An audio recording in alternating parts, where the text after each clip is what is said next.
Ya pemirsa, dialog Jurnal Siang kembali masih mengenai ketahanan air di Indonesia. Baik Pak Ari, sebelum kita membahas nih, sebenarnya seperti apa sih Pak tingkat prioritasnya untuk meningkatkan ketahanan air nasional ini? Gini Mbak, jadi katakan 1 sampai 10 Pak. Wah udah 9 Mbak Ira, udah harus diperbaiki, udah harus ditingkatkan begitu. Makanya sebelum sampai di sana gitu kan ya, kita ingin gambaran mengenai kondisi kita saat ini itu kan ya.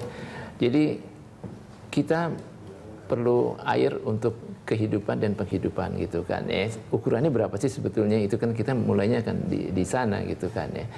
Jadi semuanya kita memerlukan air, Pak. Buat baju kita ada tapak airnya, buat beras ada tapak airnya, ya. Buat semuanya ada tapak airnya.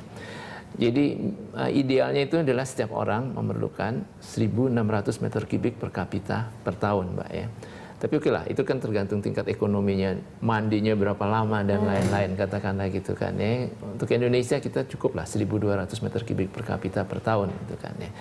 Nah jumlah airnya tadi Pak, kita bersama sudah menyampaikan, katakanlah di Jawa, kalau kita lihat dari potensi air yang di Jawa dibagi dengan jumlah penduduknya, maka kita dalam angka lebih kurang 1.600 meter kubik per kapita per tahun.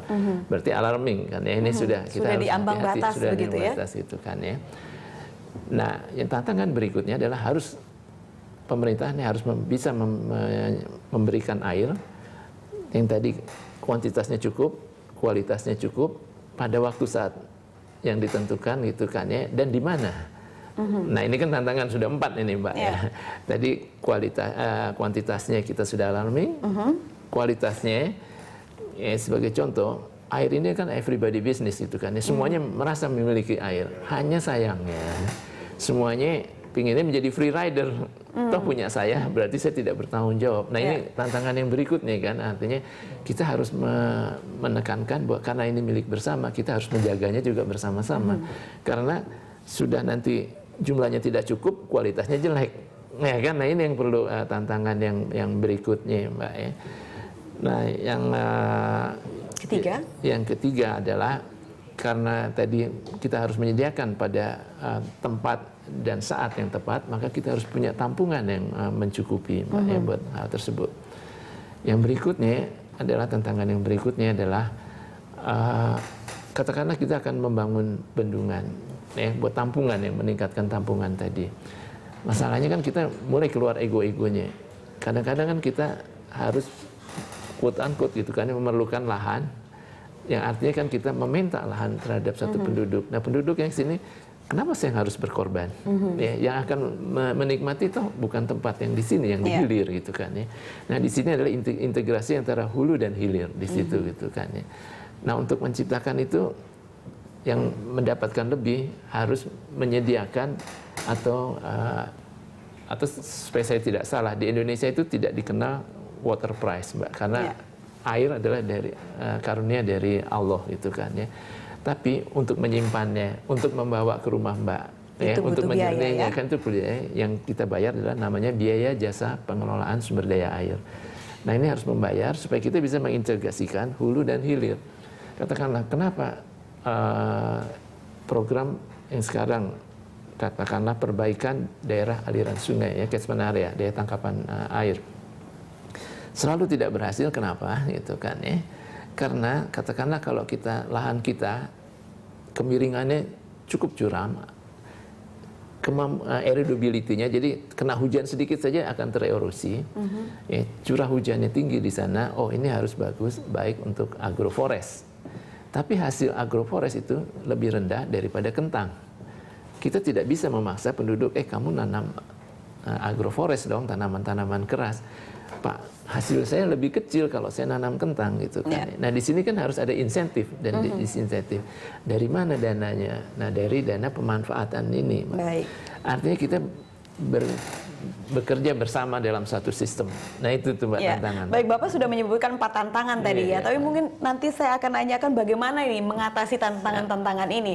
Tapi kalau Pak Ahmadi melihat indikator apa sih yang bisa digunakan untuk menilai bahwa ketahanan airnya cukup begitu? Indikator apa saja? Ya, sebetulnya terima kasih ya. Sebetulnya ketahanan air itu memang tadi ditanyakan ideal itu saya kira sulit ya. Tapi kita lebih kepada cukup begitu ya. Tetapi memang indikatornya itu bisa dilihat dari beberapa sudut ya. Pertama adalah indikator dari aspek rumah tangga ya, karena itu paling pertama misalnya bagaimana mendapat air bersih, air minum, kemudian kesehatan, kemudian sanitasi. Kemudian juga bisa dilihat indikatornya itu dari ketahanan air dalam aspek ekonomi.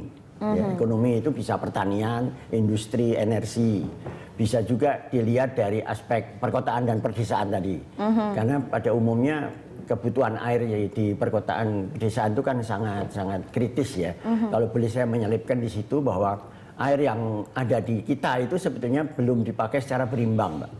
Jadi kita itu masih terlalu tinggi menggunakan air untuk irigasi. Jadi dari 100% air yang kita miliki, meskipun itu tersebar di mana-mana, itu 80% lebih itu masih dipakai untuk irigasi sawah itu. Nah itu yang harus kita tekan, itu menjadi lebih rendah, misalnya 65% atau bahkan di Eropa dan Amerika itu kan 40%. Kemudian setelah tadi mengenai perkotaan juga kita harus memikirkan lingkungan, aspek lingkungan. Salah satu tantangan kita adalah kerusakan daerah aliran sungai tadi dikemukakan, kemudian resapan itu berkurang kan karena alih fungsi lahan dari pertanian ke pengembang perumahan dan sebagainya itu. Kemudian yang terakhir tadi dari keberhasilan ketahanan air itu bisa dilihat juga dari bagaimana ketangguhan kita terhadap bencana yang diakibatkan oleh daya rusak air. Itu kan bisa dilihat dari keterpaparannya, kerentanannya, kemudian juga bagaimana kita kemampuan menangani secara teknis, dan jangan lupa kadang-kadang kita itu dalam non teknis. Jadi ini mohon maaf ini ya, biasanya Departemen PU itu dulu menangani aspek struktural, tapi yang lebih dipentingkan sekarang juga bahwa aspek non struktural itu penting gitu. Pak, tadi Pak Ahmadi menyebutkan aspek rumah tangga, ekonomi, perkotaan, lingkungan dan bencana. Dari 5 aspek indikator ini, kira-kira yang prioritas yang mana Pak untuk Indonesia sekarang ini? Ya sebetulnya prioritas itu tidak bisa seluruhnya sama karena wilayah Indonesia itu kan sangat beragam dan sangat luas. Jadi mungkin saya mengacu ke kebijakan nasional saja, Bu.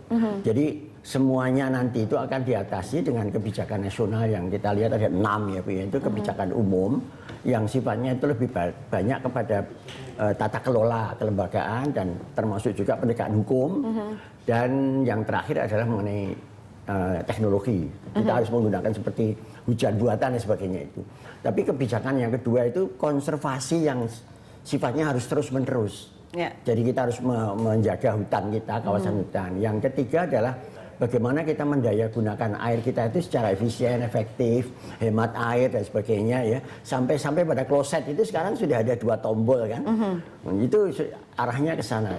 Kemudian yang keempat itu yang tadi dikatakan sangat mengganggu itu, kalau kita lihat Jakarta itu ini sangat penting, yaitu daya rusak air, pengendalian daya rusak air, di mana banjir itu menjadi indikator keberhasilan seorang gubernur itu kan tidak bisa menangani banjir selain lalu lintas. Kemudian yang 2 lagi itu adalah peran serta masyarakat. Kita itu masih kurang memberdayakan masyarakat supaya bisa berperan gitu. Karena kalau masyarakat itu tidak diberdayakan, perannya kan kurang, Mbak. Kemudian yang terakhir adalah koordinasi di dalam sistem informasi. Sekarang ini informasi mengenai tata air, mengenai iklim, mengenai irigasi dan sebagainya itu masih tercecer di pertanian, di Badan Meteorologi, di PU, di ESDM dan sebagainya. Dan kita sekarang sudah mempunyai suatu jaringan sistem, namanya jaringan sistem SIH3, di mana semua data yang terkait sumber daya air itu harus dipadukan, dan sebagai bosnya itu adalah BMKG, sudah ditetapkan.